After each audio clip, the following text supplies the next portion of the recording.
suis directeur scientifique des traités d'ORL, 6 volumes, et du traité de technique chirurgicale tête et cou, 2 volumes, depuis maintenant une bonne dizaine d'années. Je suis directeur scientifique, bien sûr, entouré d'un comité scientifique riche, puisque nous sommes une douzaine. Nous sommes 3 Parisiens, professeurs des universités. Il y a 8 professeurs d'universités provinciaux, qui représentent à peu près toutes les régions de la France, mais également un professeur suisse exerçant à Lausanne, le professeur Bron, qui permet de compléter par des francophones hors de France. Donc une direction scientifique très large, multidisciplinaire, qui comprend toutes les disciplines de l'ORL et qui nous permet de faire face à tous les problèmes liés à la bonne qualité du traité d'ORL et de technique chirurgicale tête et cou.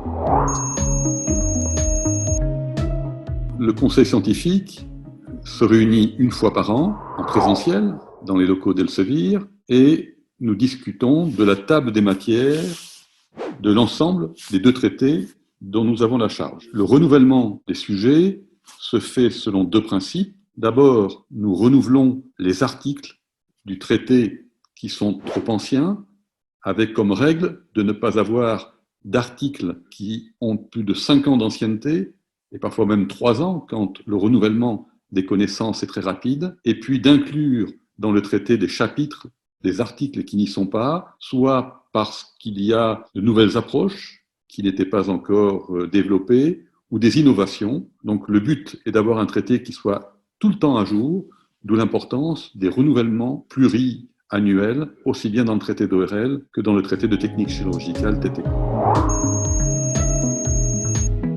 La table des matières du traité d'ORL et de technique chirurgicale tête et cou se répond. C'est-à-dire que nous avons dans le traité d'ORL toutes les informations vis-à-vis des maladies et dans le traité technique chirurgicale tête et cou, nous avons les informations vis-à-vis du traitement chirurgical, les actes, comment les pratiquer. Ces 2 traités sont segmentés en 4 grandes parties. Une partie qui correspond à toute la région de l'oreille, une partie qui correspond à la face, au sinus, au nez, et une partie qui correspond au cou, au pharynx, larynx, cavité orale, glande salivaire. Et puis pour le traité d'ORL, il y a également une 5e partie sur des techniques innovantes ou des chapitres de pathologie transversale qui touchent l'ensemble des domaines. Si nous partons dans la première grande partie, qui est toute la région de l'oreille, il y a bien entendu des données anatomiques, embryologiques, radiologiques, des traités sur les grandes maladies de l'oreille, sur les pathologies de l'audition, de l'équilibre, des vertiges, les troubles de la statique et du nerf facial. Et dans le traité de technique chirurgicale tête et cou, nous avons les correspondantes chirurgicales. Ensuite, la deuxième grande partie, c'est la face, le nez et les sinus, avec aussi bien la pathologie malformative, inflammatoire, infectieuse et tumorale, avec le pendant chirurgical dans le traité de technique chirurgicale tête et cou. La troisième grande partie est la partie liée à toute la région cervicale, et également à l'axe cavité orale, pharynx, larynx et glande salivaire, avec également là l'ensemble de la pathologie, qu'elle soit malformative, infectieuse, inflammatoire, tumorale bénigne, tumorale maligne. Et enfin, la 4e grande partie, ce sont les techniques spécialisées, les données transversales, où nous avons des données sur la radiologie, l'antibiothérapie, les données générales sur la cancérologie, sur les expertises que les ORL peuvent être amenés à faire, sur les maladies générales de système et enfin sur le syndrome d'apnée du sommeil. Donc vous voyez, c'est une partie très variable, très variée, qui comprend aussi bien la pathologie de l'adulte que la pathologie de l'enfant. L'EMC, ORL et technique chirurgicale tête et cou est le seul grand traité de formation médicale continue français de médecine, et en particulier pour les disciplines qui nous intéressent. Il n'y en a pas d'autres. Et l'intérêt, c'est qu'il est constamment renouvelé et mis à jour. Donc pour un ORL, qu'il soit d'exercice libéral ou hospitalier, il trouvera toujours dans ces 8 volumes, 6 d'ORL et 2 de technique chirurgicale, il trouvera toujours des données actualisées sur son exercice. Non seulement il aura des données fondamentales, des données cliniques, des données thérapeutiques, mais également nous avons développé depuis une dizaine d'années un nombre très important d'arbres de décision diagnostiques et thérapeutiques. Nous avons une très riche iconographie et grâce à Elsevier et à l'EMC, Nous avons des dessinateurs qui font des dessins extraordinaires pour simplifier la compréhension de tous les chapitres.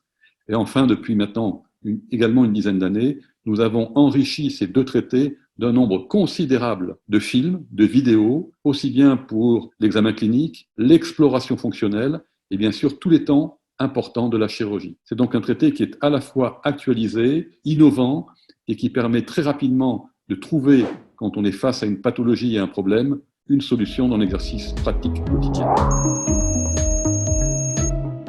Le traité tient compte, comme nous venons de le voir, de toutes les innovations et nous demandons généralement, pour toutes les grandes innovations, à des spécialistes très pointus de nous parler de ces innovations et de nous en parler à la fois de manière simple pour la compréhension de base, mais également avec des données plus pointues pour ceux qui seraient intéressés par des données qui soient plus spécifiques. Par exemple, en cancérologie, la cancérologie cervico-faciale s'est modifiée par la connaissance de nouvelles origines, de nouvelles étiologies, comme l'HPV. Et nous avons, depuis maintenant un an, un article très complet sur cancérologie et HPV. Il en est de même dans les évolutions des explorations fonctionnelles en ORL, où nous avons de nouvelles explorations qui, chaque année, complètent les explorations plus anciennes. Et nous avons également des spécialistes qui nous en parlent et qui nous adressent des films afin que les ORL puissent savoir comment les réaliser. Enfin, dans les techniques chirurgicales, nous essayons de tenir à jour toutes les nouvelles techniques chirurgicales, comme par exemple la chirurgie robotique en ORL,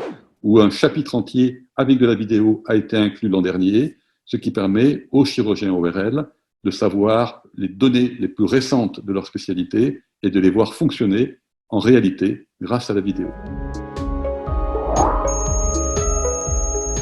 Le coronavirus a été une grande surprise pour tous et nous a contraints à remettre en cause un certain nombre de pratiques. D'innombrables articles sont parus depuis maintenant 2 ou 3 mois sur le coronavirus, et en particulier une manifestation très étonnante du coronavirus, mais que nous connaissions déjà dans un certain nombre de viroses, c'est la perte complète de l'odorat. Donc il y aura un article sur ORL et coronavirus.